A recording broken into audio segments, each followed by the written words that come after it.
নমস্কার বন্ধুরা, সুপ্রভাত। তারপর বলো সবাই কেমন আছো? আমি আছি, ভালোই আছি। আর আজকে বেশ অনেকটা বেলা করেই এলাম। তন্নি গেছে নাচের স্কুলে, আর জলখাবার তো মিটে গেছে, আমার রান্নাবান্নাও আজকে সব হয়ে গেছে, শুধু মাংসটাই বাকি ছিল। তো সেটাই এখন করছি। আর এই আলোটা হওয়াতে, মানে চিমনির আলোটা হওয়াতে আমার খুব সুবিধা হয়। দিনের বেলার এমনি আলো জ্বালতে হয় না, রান্নাঘরের আলোটা জ্বালতে হয় না। আর আজকে বাইরে বেশ ভালোই রোদ উঠেছে, তবে দুপুরে কি হবে জানি না, কারণ বর্ষাকাল তো। রোদ দেখে মনে হয় এই তো বেশ ভালো রোদ উঠেছে, একটু পরেই দেখি ঝমঝমিয়ে বৃষ্টি।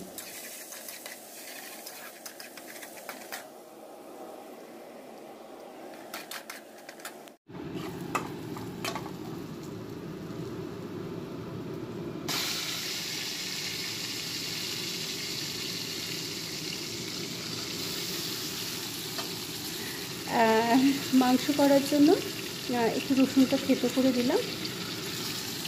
এরপর একে একে একটু এর মধ্যে পেঁয়াজ, আদা, তারপর গুঁড়ো মশলা টশলা সব দিয়ে কষিয়ে মাংসটা বসিয়ে দেবো। আজকে রবিবারটা একটু অনেকটা মানে হালকা লাগছে। কেন বলো তো, গত রবিবার এবং তার আগের রবিবার, এই দুটো রবিবার মেয়ের পরীক্ষা চলছিল বলে আমি দুজনেই একটু ব্যস্ত ছিলাম। গত রবিবার তো বোধহয় ওর নাচের এক্সামও ছিল, সুতরাং গত রবিবার আরও ব্যস্ত ছিলাম। অনেকক্ষণ পরে এলাম, আর গ্যাসটা একদম কমিয়ে দিয়ে মাংসটা বসিয়ে দিয়ে গেছিলাম। এই দেখো হয়ে গেছে, এটাকে এবার নামিয়ে নিই। আর মাংস হতে হতে আমার ঘরটরগুলো মোছাও হয়ে গেছে, অনেকটা কাজ এগিয়ে গেছে, বেশি বাজেনি এখনও, 12:30টার মতো বাজে। চলে এলাম একেবারে বিকেলবেলা। সকালে দেখালাম না কত রোদ, দুপুরে কী হারে বৃষ্টি হয়েছে দেখো। এই ছাদের এই জায়গাটায় জল জমে গেছে, ওখানে একটা ড্রেনের গর্ত আছে, জলটা বেরিয়ে যায়, কিন্তু এই জায়গাটা কিছুটা জল আবার জমেও থাকে। গাছে আর জল দিতে হয়নি, এই দিকটা আবার শুকনো শুকনো। দেখো আকাশটা এই মুহূর্তে পরিষ্কার না, দূরে একটু মেঘও দেখা যাচ্ছে অবশ্য। এইদিকে আবার বেশ মেঘটা পরিষ্কারই আছে, আবার মেঘের মাঝে মাঝে নীল আকাশও দেখা যাচ্ছে।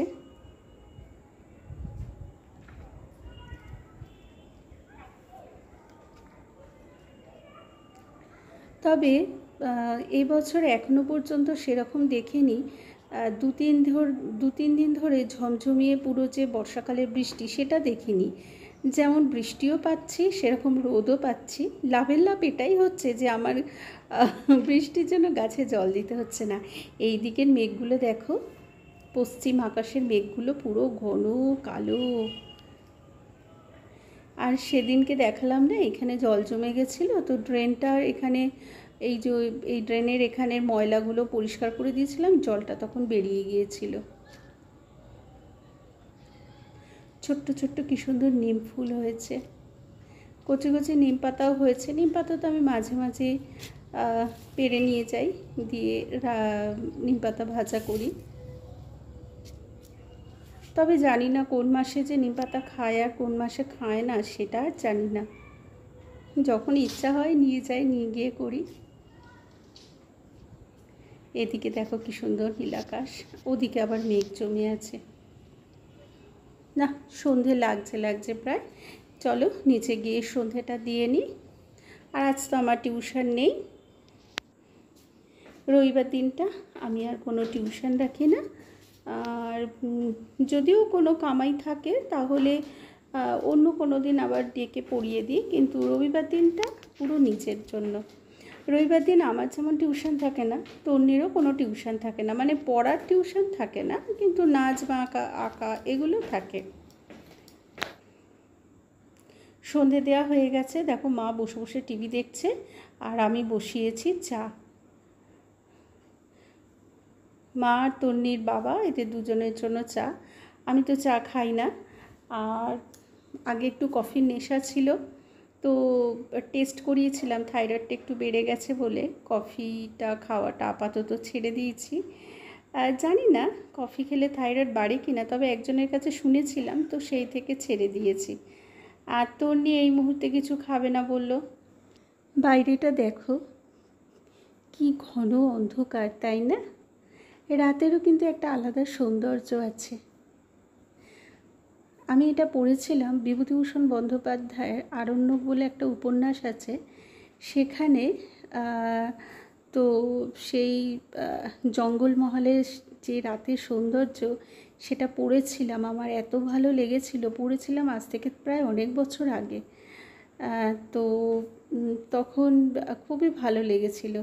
সেই থেকে রাতের অন্ধকারকে মাঝে মাঝে দেখি, তবে এতটা সাহস নেই যে বাইরে বেরিয়ে গিয়ে দেখব, ওই জানলার ফাঁক দিয়েই একটু দেখি। এই যে মেয়ে পড়তে বসে গেছে, ওর বাবাকে চা দিয়ে আসে, ঠাকুমাকে দেয়া হয়ে গেছে। চলে এলাম রান্নাঘরে, রাত্রি 10টার মতো বাজে। আর আজকে একটু মেয়েকে নিয়ে বসেছিলাম পড়াতে। রবিবার ওর টিউশন থাকে না, আমারও টিউশন থাকে না সন্ধ্যাবেলা, সেই জন্য একটু মেয়েকে নিয়ে বসলাম। আমার কাছে ও যা পড়ে হিস্ট্রি, বাংলা, তো বাংলাটা কিছুটা এগিয়ে নিলাম। এইভাবেই চলছে আমাদের। রুটিটা করে নিই তাড়াতাড়ি করে। আজকে আর কোনো তরকারি করতে হবে না। সকালে বলছি, দুপুরে যে মাংস করেছিলাম, তো সেই মাংসই থেকে গেছে। আর তন্নির বাবা তো রাতে ভাত খায়, শীতকালে খায় না কিন্তু সারা বছর খায়, তো সেই ভাতও রয়েছে। ভাতটা গরম বসিয়েছিলাম, তো ভাতটা গরম হয়ে গেছে, মাংসটা একটু গরম করে নিই। তো চলো বন্ধুরা, আজকের মতো ভিডিও এখানেই শেষ করি। রবিবার আমার সারাদিনের রুটিন তোমাদের সাথে শেয়ার করলাম। আর আজ তবে আসি, সবাই খুব ভালো থেকো, শুভরাত্রি।